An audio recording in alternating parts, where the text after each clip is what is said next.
ঢাকাছড়ি বালুকিয়া থেকে ঢাকামুখী একটি বোঝাই ট্রাক কাওয়ারকুপ জাতিপাড়া এলাকায় নিয়ন্ত্রণ হারিয়ে বিদ্যুৎ খুঁটির সাথে ধাক্কা লেগে কাঁধে পড়ে যায়। গতকাল শনিবার রাত আনুমানিক 2টার দিকে এই ঘটনা ঘটে। এ সময় একজন গুরুতর আহত হয়েছে বলে জানা গেছে।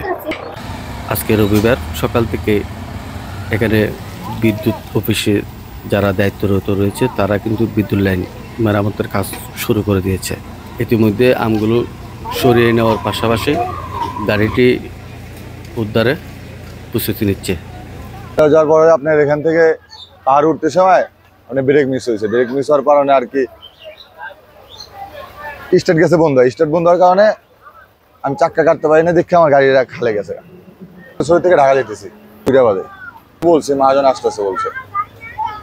এখন মহাজন আসার পরে দেখি কি করা যায়।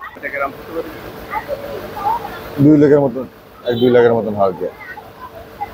আমার পুরো নাম জসিম, আমি থাকি ঢাকাতে, দেশের বাড়ি সিরাজগঞ্জ।